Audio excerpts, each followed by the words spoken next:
la vraie raison ils ont. Ils ont raison à droite parce que la droite base na raison. Raison ils ont politique. Raison politique ils ont. Le fait qu'un nommé Kyungu, à la KHT, à la FCCT, que le président a montré que je suis le président de la République, il a le pouvoir, il est le président de tout le monde. Quand il y a mauva vendé en Wana, parce que Moutazo Tinda Batouba Finga Félix, ils ont mauva. Que je le devoir, il y a beaucoup de Congolais, c'est là. Aujourd'hui, la côté du président de la République. Parce qu'il y a victime, il y a injure, il y a outrage. Et c'est normal, la population va tomber. Landa. Et la quatrième raison, mais pour Nanini, il y a toute une plénière pour le président de la République, n'engé basali violation. Cinquième raison, à supposer que nous soyons dans Mabé. Pour la côté de Sakimité, Mamabé, où il y a une population basilika.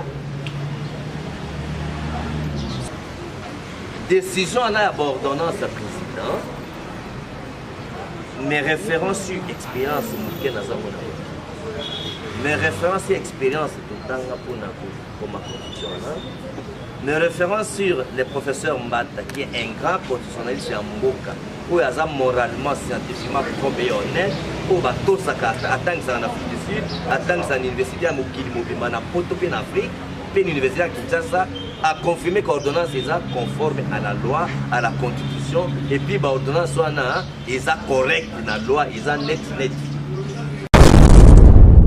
Congo France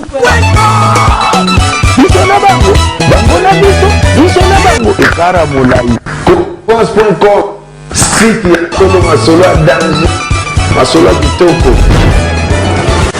Congo France.com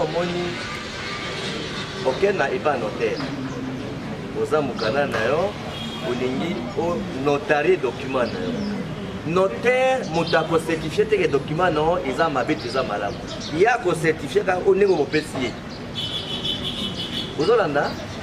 Alors contre ça ya premier ministre d'abord ordonnance eza ya nani ordonnance eza ya président de la République donc eza décision ya président de la République, le président agit par ordonnance, décision ya président benga yango ordonnance.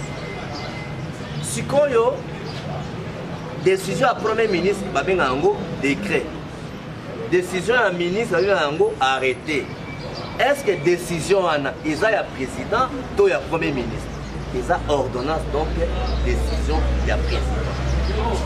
Les contre-saints, c'est-à-dire que signature à premier ministre, sens nango ezanini, importance nango ezanini. Dans le poto babengango, les contre-saints est l'acte de certification de la légalité. C'est-à-dire, mon toile ko signé pour la kotalisa que non makambo yango ezananzela. Eza lokolo ke na mukanda na yo. Notaire à notarié yango. Est-ce que notaire m'a commis document? Décision à notaire. Donc contre c'est un premier ministre. Et ça yango tende zone di market décision commis à solo. C'est pas ça. Landana nous.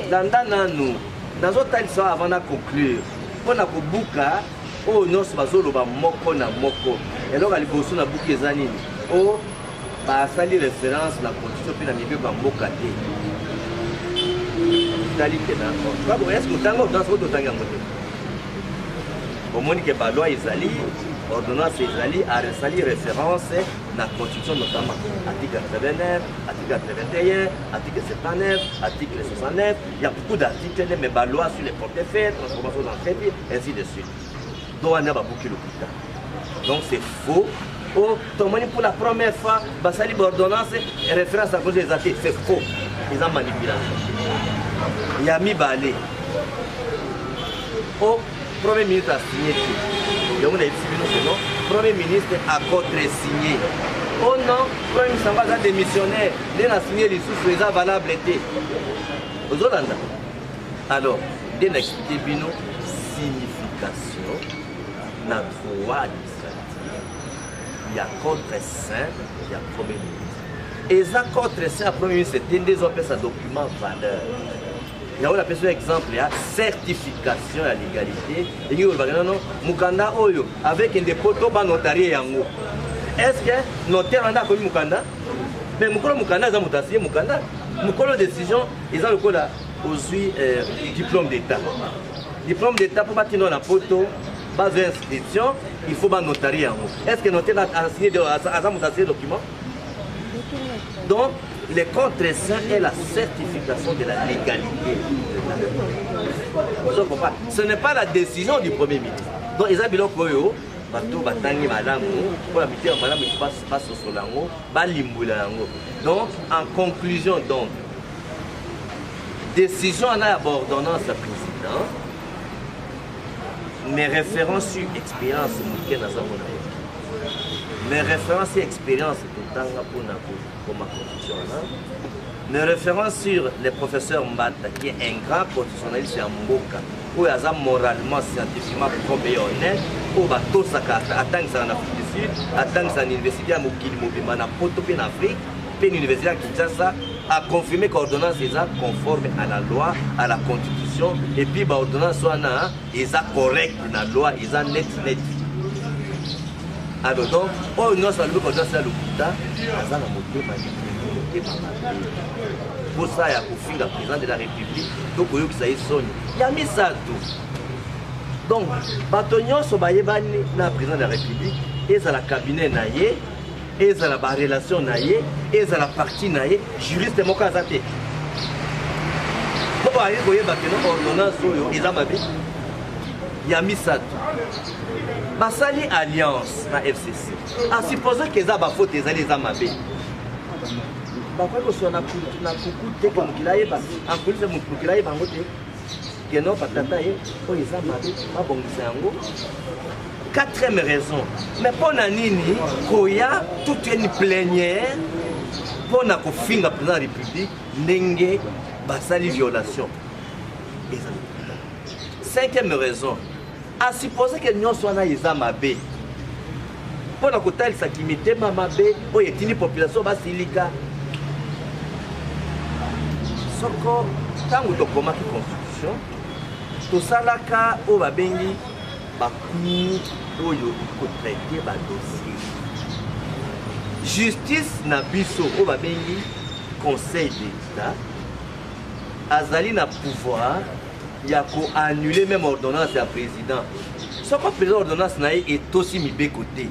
Et là, on est les Pékissa qui le condo, bateau FCC, baké va attaquer décision en la justice. On est à quoi qu'on finit dans le parlement, dans les médias.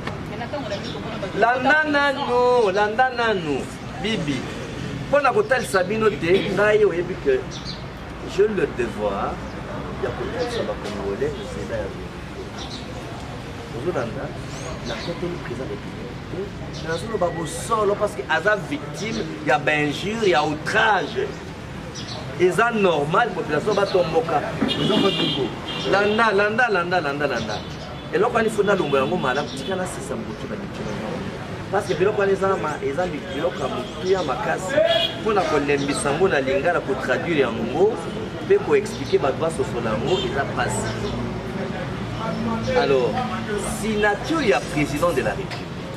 Les alaka sacrés.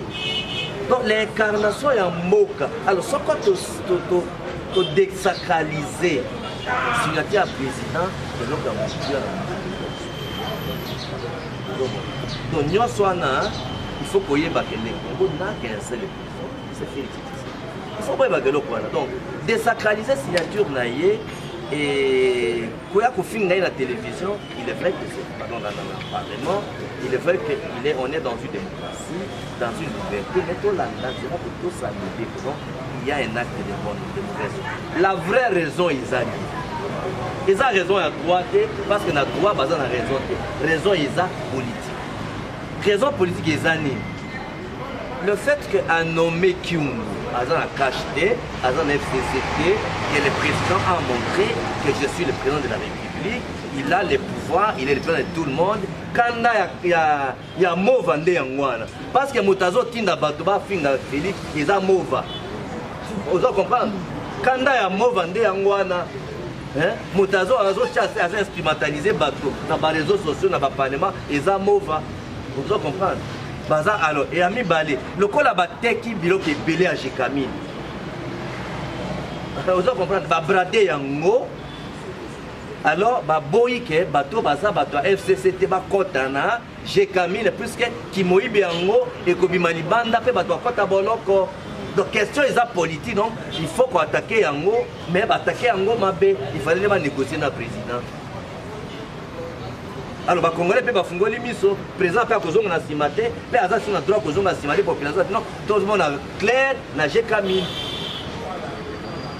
Alors, le cas qui est une autorité morale à Katanga, donc à côté de la Katanga, Makambo, donc dès que l'autre bazo banga, il y a un banga à Mabé, Basala, Namboka. Parce qu'en réalité, FCC, bazo banga, parce que babomi Mboka, et que bateau bazo espère pour changer Mboka bazo ya. Donc, il y a bazo tia moulungi la République angwana. Maintenant, on peut ça va le message moko. Pas faire sa confiance dans Félix Tshisekedi à contraire Mboka. Azamwana. Il faut pas qu'on le bébé quoi. Soko Kabila quand ça que Adef Félix Tshisekedi quitte le président à récupérer yango et loko. Vous avez donc son FCC bazo quand ça non? Son FCC bazo quand c'est parce que pour mes amis, FCC bazo quand non non, Félix Tshisekedi azo battre la quitte ya Kabila pour récupérer. C'était contre outrage dans la présidence de la République. Et puis, pour recadrer le Parlement. Et puis, la CPI, le Mamou, il va fonder le Parlement découpé. Voilà.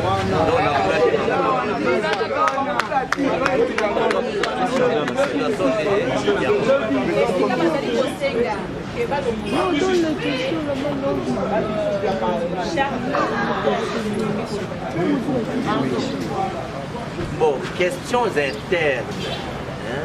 Dans la questions internes, mais questions dans le fonctionnement et le Parlement, dès qu'il va statuer aussi à président, ils sont plus grave.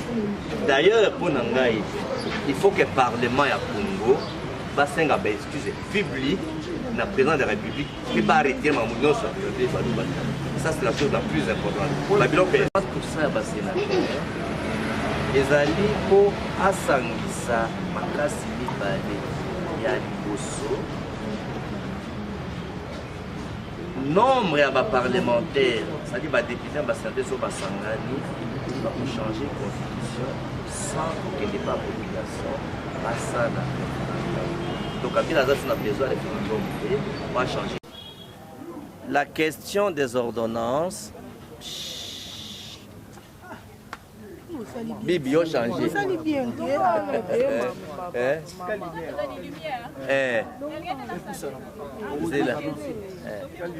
Non, c'est la bango, non, c'est la bango. Ils ont sauvé.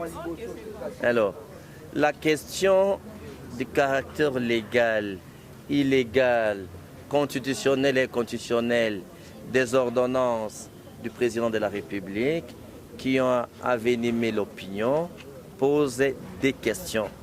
Les volets politiques et les volets juridiques. Sur le plan juridique, je vous parle comme co-rédacteur de la Constitution de la République, mais fondant sur la lecture et une analyse approfondie de ces deux ordonnances qu'on a publiées dans les télévisions, mais fondant également sur ma petite expérience à cette matière, mais fondant encore sur l'analyse approfondie d'un savant qui est un grand constitutionnaliste du pays, le professeur Mbata, qui est un grand professeur de droit constitutionnel au Congo, en Afrique du Sud et à travers le monde, qui a analysé et confirmé le caractère légal, régulier, caractère conforme à la loi et à la constitution de ces deux ordonnances. Je vous certifie ce soir que ces ordonnances sont régulières. Les éléments d'attaque qui ne tiennent pas, par exemple, on n'a pas évoqué la loi de la République et la constitution de la République. Vous avez vu que dans l'ordonnance, il a été évoqué. D'autres ont dit que le Premier ministre n'avait pas signé. Vous avez vu que le Premier ministre avait signé. Les autres également ont dit mais le Premier ministre est démissionnaire. C'est à ce moment-là qu'il faut comprendre la signification en droit administratif du contre-saint. Et là, je me réfère au livre publié par le professeur Louata, qui est un grand professeur d'université également. Les contre-saints, c'est la certification légale de l'acte ou du document. En termes simples, c'est comme les notaires qui notarient un document dont il n'est pas auteur. Le Premier ministre, qu'il soit démissionnaire ou pas, n'a pas agi, n'a pas signé un décret. C'est une ordonnance qui est la signature et une décision du président de la République. Donc, s'il faut aller mettre très loin à France, en droit comparé, vous allez trouver même des ordonnances en France non délibérées en Conseil des ministres qui ont été attaquées en Conseil d'État et dont on a reconnu la validité de ces ordonnances. Donc c'est un grand débat en droit comparé et en droit public.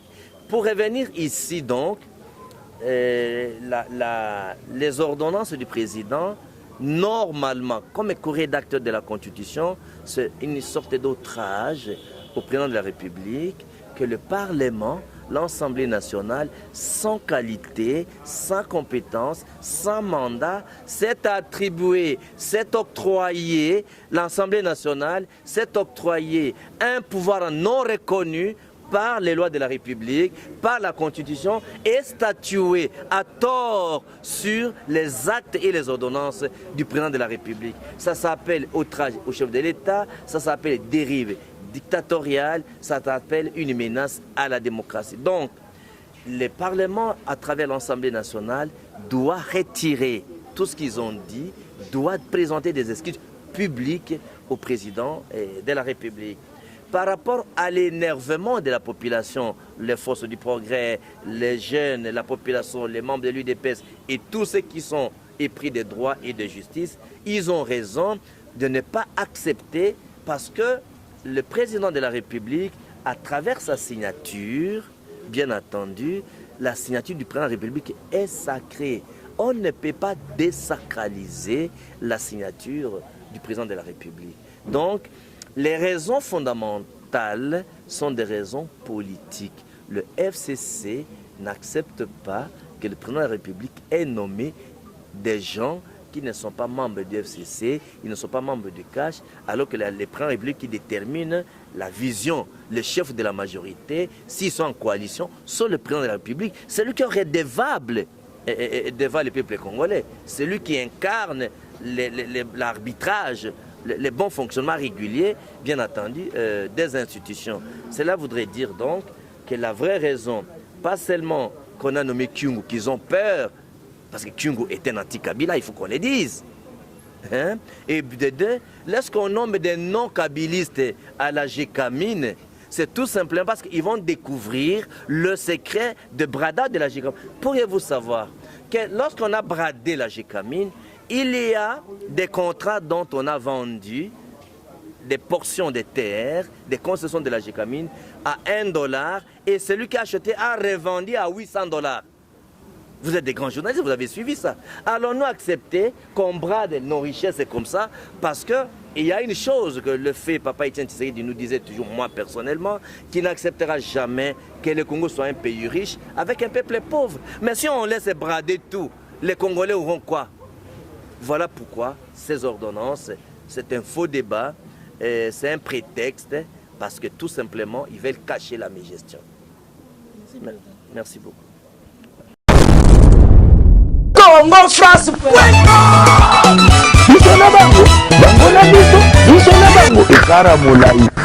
France.com, site ya Tolo Masolo ya danger, Masolo ya kitoko. Congo France.com.